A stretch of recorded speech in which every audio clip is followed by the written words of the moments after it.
Power Rangers Talks with Pikachumaster.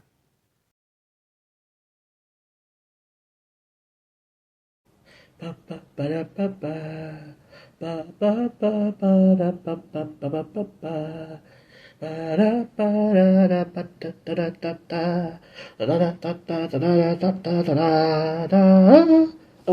hello there.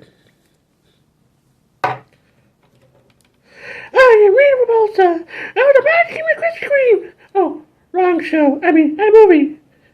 I'm not supposed to be here. Hello, everyone. Power Rangers Talks with Pikachumaster. Episode will begin in a moment. Please take your seats and get your drinks and snacks. This will be a fun time. Fun time with Pikachumaster 5 for 2.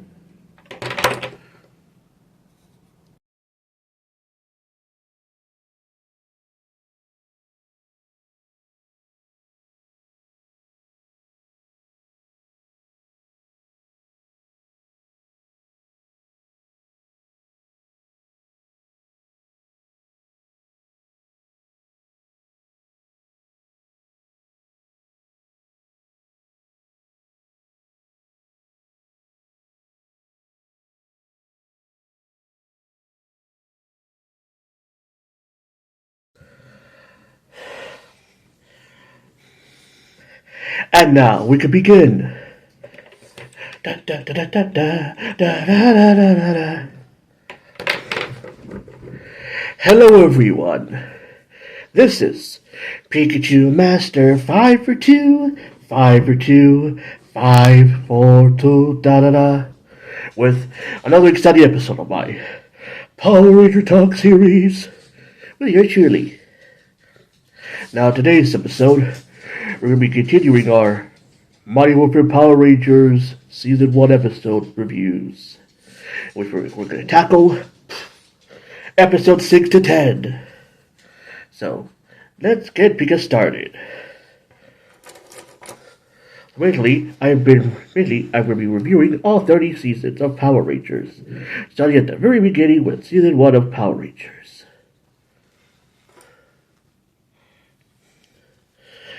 And also, if you're hearing funny noises, that's just my doggy, being all adorable and silly.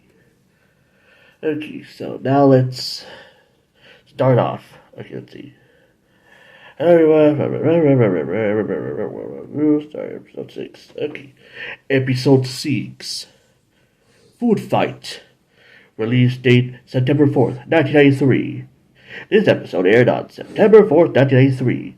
Episode was written by Cheryl Saban and directed by Robert Hughes. This episode is the most infamous episode because it involves a food fight. But getting ahead of myself. So, let's begin. We start off the episode with cultural food event at the juice bar to raise money for the preschool and daycare center. Oh, how nice. Okay, so anyways, on the moon, dun, dun, dun. Rita is unwell and despises the food festival. I'm sick and I hate food from the food festival.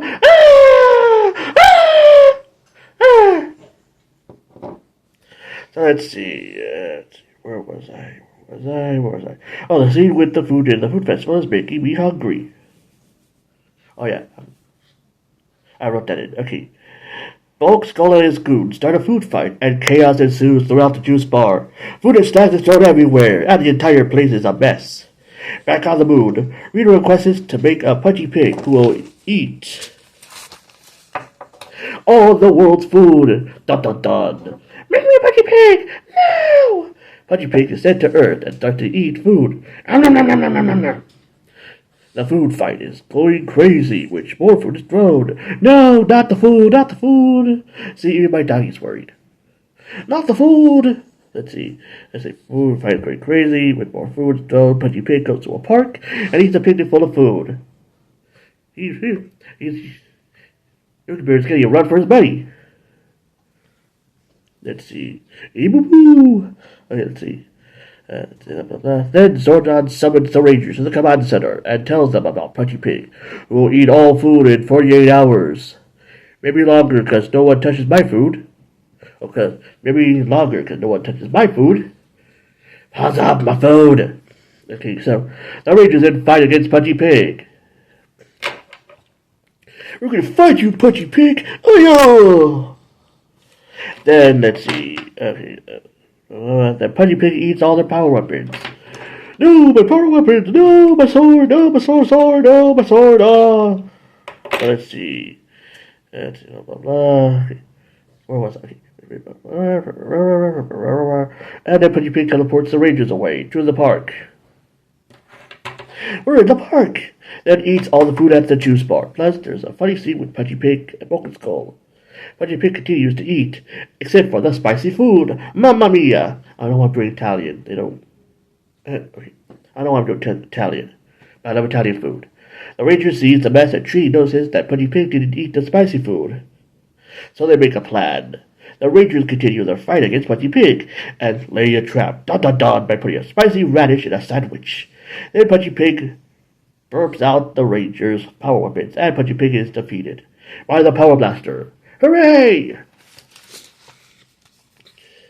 Back at the juice bar, the Rangers are celebrating their victory, which Alpha sends them some sandwiches with spicy radishes.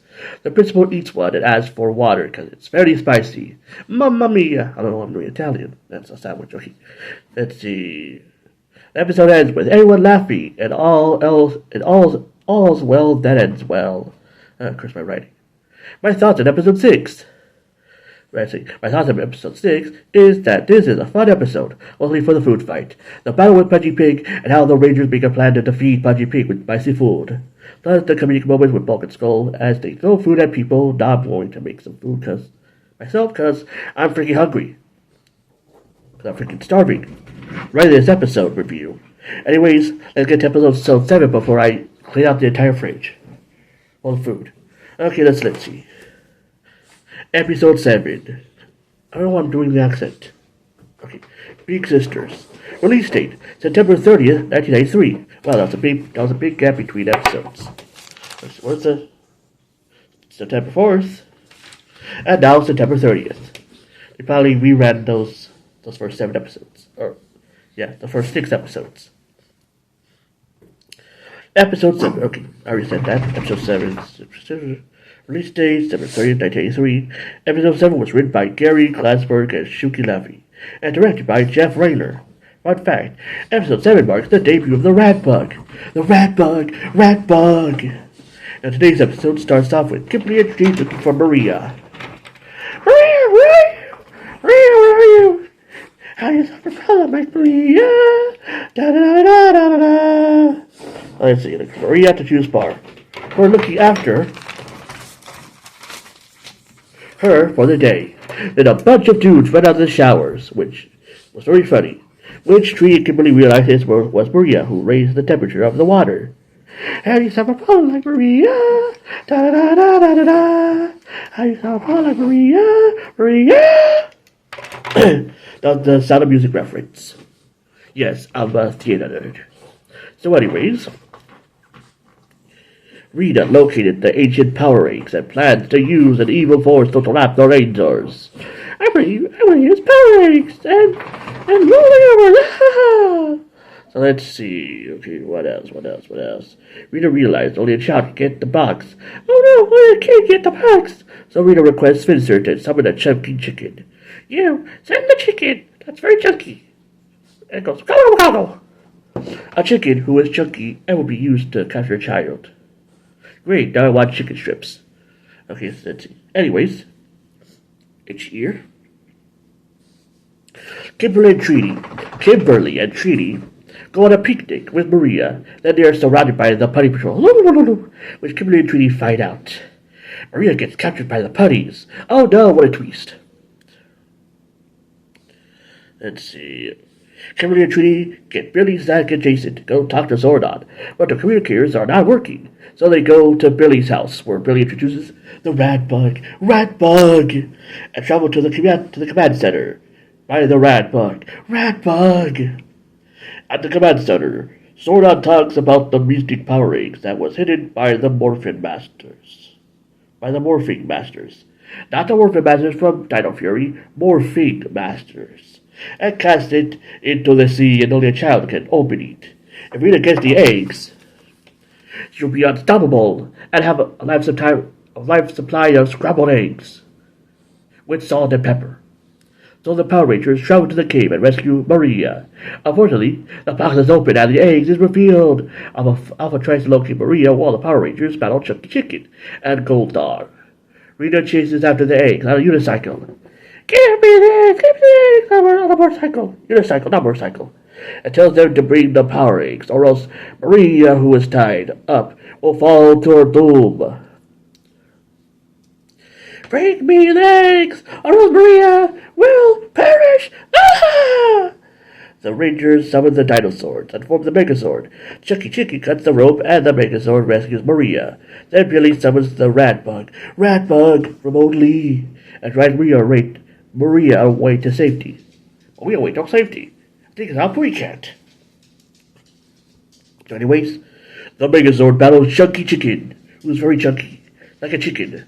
And I want you to go blow my nose, so BRB.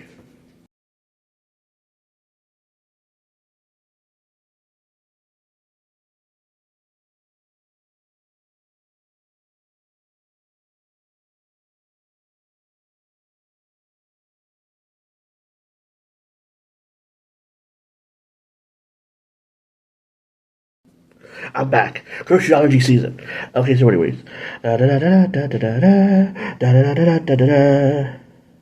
Let's see. The Megazord battles Chucky Chicken, who is turned into chicken strips. When the Megazord used the Power Sword to defeat it. At the moon, Rita is angry as usual. I think that's a weekend. Angry as usual. He gets a headache. I'm mean and repulsive, and I have a headache. Back at the juice bar. The Rangers are relaxing and people run towards Kimberly over the veggie chili, which drops on Bulk. Ah ha ha, and that's where the episode ends. Ah ha ha ha ha, ah ha ha ha ha, chili on Bulk. Now, my thoughts on episode 7. It's an episode where Kimberly and Tree look after a kid and teach her not to be a brat. But to be honest, the only interesting thing is Chucky Chicken and his design of a giant chicken with scissors. Who's scissoring? Not that kind of scissoring. It's a family-friendly show. What the hell? Okay, Maria is only important to grab the eggs, which the eggs just fall back into the ocean. After that, nothing really happens. Everyone is just hanging out at the juice bar. Chili smells on Bulk and Maria is seen on TV, plus now I'm hungry for chicken strips. Another episode, Wild Food. Okay, so let's see. This episode, in my opinion, can only be viewed once, and you don't really need to see it again, unless you get hungry for chicken strips. And now it's time to go to episode 8. Episode 8. I Guy. Release date, September 14th, 1993. Why are the episodes out of order? Curse your release date. Okay, let's see. Episode 8 is written by Stuart St. John and directed by David Byleth. The episode starts at Billy's house, where the Rangers trap Billy's young friend, Willie, a VR machine that helps machine that he plans to enter in the science fair. Can't even read my own chicken scratch. Meow. That was a cat. Sorry, not chicken. They walk in the park and are ambushed by the putties, which they fight off with ease. The Rangers continue to walk to the youth center. Meanwhile, summoned at the moon, Rita asks Finster to a monster, which Finster recommends I Guy, who captures smart children or kids. Give me a monster, you son of a gun! Okay, let's see. The crew make it to the youth center, which Willie and Billy set up for the fair. Back on the moon, Finster shows I Guy to Rita, who is impressed, and I Guy ready to capture smart kids. Then Bulk and Skull arrive and cause havoc, which Skull sprays a blaster, which makes Bull's pants disappear. Ha ha ha.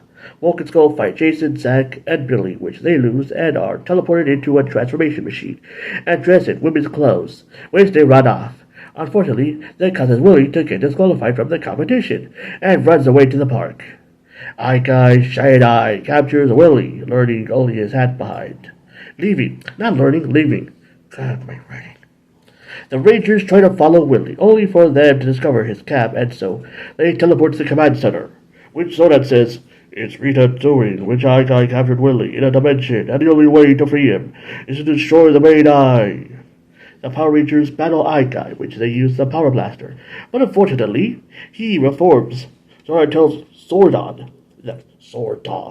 tells Billy to go after Eye Guy, main eye, in the park, which Billy managed to find and destroy. Then Rita makes Eye Guy grow. Magic wand, make my Eye Guy grow! Throws at the earth. And then the Rangers summon the Megazord to battle Eye Guy. Eye Guy sends some of his eyeballs, but it doesn't damage the Megazord at all. And so they summon the Megazord and attacks Eye Guy's main eye to free Willy. Free Willy! The whale. Oh wait, it's a different kind of Willy. Rita gets a headache, and the Rangers work to the... Oh yeah, Rita gets a headache. I have a headache again! Ah! And the Rangers return to the youth center, which Ernie and the judge try out Willy's invention. The judge apologizes and gives Willy first prize for his invention. The episode ends with Bulk and Skull getting back their clothes, which shrunk, and everyone laughs. Ah! My thoughts on the episode? It's an interesting episode, which the stand-up moment is the VR invention, Bulk and Skull dressed in drag, and the battle with Eye Guy. But that's about it. Now I want to buy an Eye Guy 90 collection figure, which hopefully it's under $20 on the line. Or online. Where's my writing? Now let's get to episode 9. I see. Episode 9. For Whom the Bell Trolls. Release date, September 15th, 1993. Wow, that's so long ago. I'm sorry for my Pika pals that are over the age of... Okay, so let's see. This episode is written by Jeff Deckman and Ronnie Sperling and Stuart St. John, plus directed by Robert Hughes. This episode is infamous for being a dream this whole time. This episode starts off with class showing stuff for Hobby Week, which Trini shows off her doll collection. Oh, same. I also have a doll. I also have an action figure collection as well. I'm not a hoarder, I swear! I just love plastic action figures. And crazy witches. So anyways, let's see. Trini shows off her doll collection. Let's see. Including one doll named Tickle Sneezer, which his power is to capture stuff in his magic bottle. Ooh. Rita Repulsa gets jealous and seeks revenge. I'm jealous of her doll collection, and I want revenge! Revenge! Jason shows off his martial arts skills. Then Zach shows off his surfing skills. And then Kimberly shows off her gymnastic skills. And Billy shows off his volcano. The Pika Pals listen to my babble.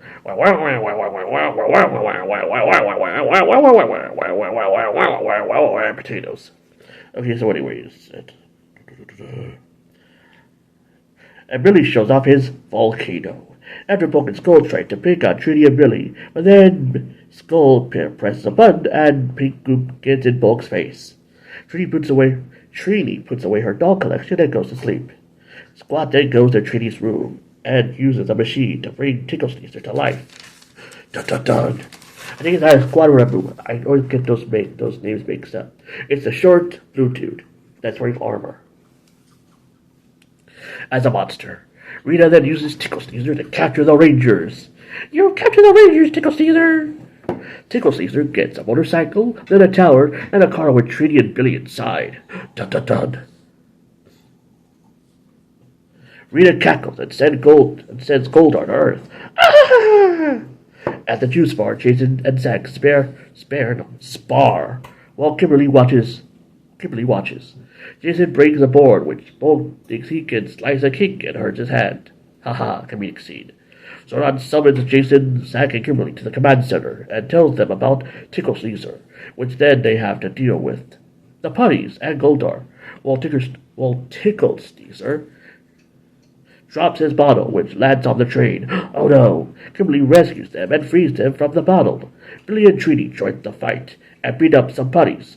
Rita makes Tickle Sneezer grow. Make my monster grow! Let's see. Rita makes Tickle Sneezer grow giant. Tickle. Sneezer grow giant. The Power Rangers summon the the Megazord, to battle Tickle Sneezer. Tickle Sneezer uses his bottle to capture the Megazord. Then they summon the Megazord to free themselves and attempt to use the bottle on Rita.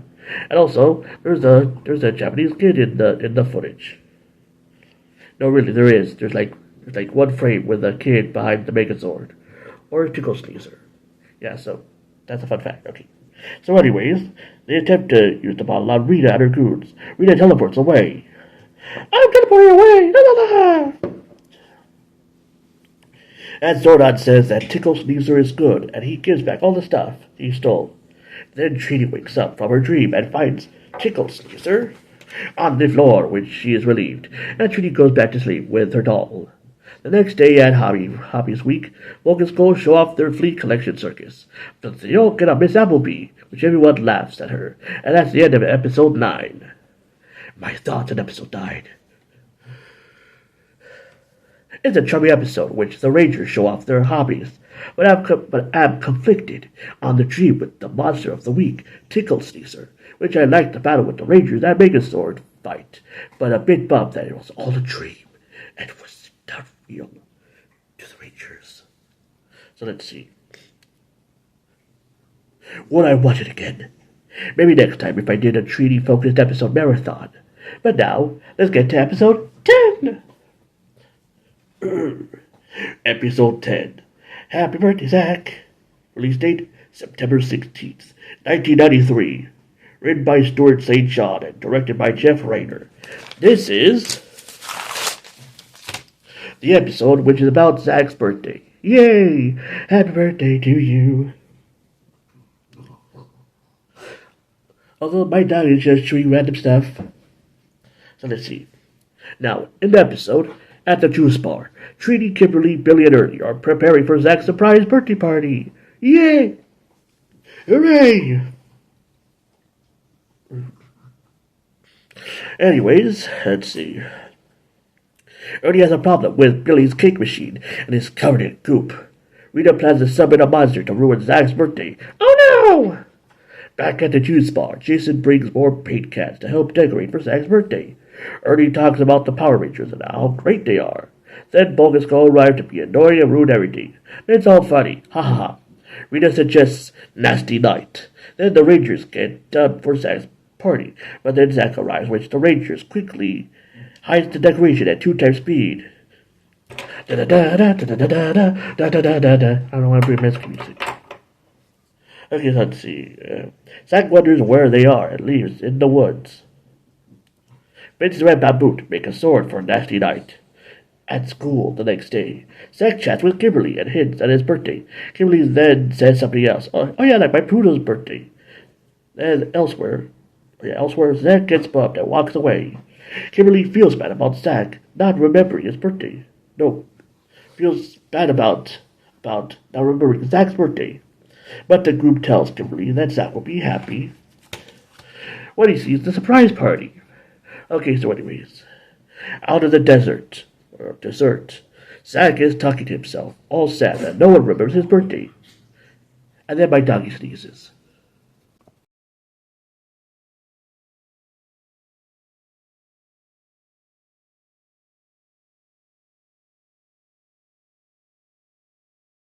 Okay, so anyways, let's see. Zach is talking to himself, all sad that no one remembers his birthday. Then Rita Goldar interrupts him, which Zach battles the nasty night. Zach gets overwhelmed and Goldar intervenes and knocks Zach down the mountain. Zordon summons the other Power Rangers and help out Zach to battle Nasty Night. Their power weapons are ruined, but then they use the Power Blaster to defeat Nasty Night, but he deflected it back. Rita makes Nasty Night grow giant. Make my monster grow! And the Power Rangers summon the Dino Megazord to battle the Nasty Night. Nasty Night starts off to overwhelm the Megazord, but then the Megazord gets their second wind and defeats the Nasty Night. Rita gets mad and teleports away. I am mad! I'm mad! Rita blames everyone and complains like a Karen. I'm complaining like a Karen! At the juice bar, Zach enters the room, but it's pitch black. Then the lights turn on, and everyone surprises Zack. Billy goes help Ernie with the cake machine. The other Rangers dance at Zack's birthday party, and everyone is having a great time to end the episode. My thoughts on episode 10. It's a fun episode celebrating Zack's birthday, and also the fun battle between Zack and the Power Rangers battling Nasty Knight. And then the Megazord battle with the giant Nasty Knight. Plus, I like the funny scene with the Rangers hiding the party decorations from Zack to not spoil his surprise party. I would watch this episode again when I do a Zack-focused episode marathon. Alright, 10 episodes down, 50 episodes to go. Join me next time as I review episodes 11 to 16, which will be 6 episodes that I will review. See you all Pika next time for another exciting episode of my Power Rangers Talks episode series. In the future, remember, may the power protect you. And bless. Stay Pika, true and awesome Pika selves, my Pika pals, because you are all Pika fantastic. And watch your favorite Power Ranger series and Super Sentai series and Kamen Rider series. Pikachumaster 5 for 2. Pika Pika. Adios, everyone. Bye.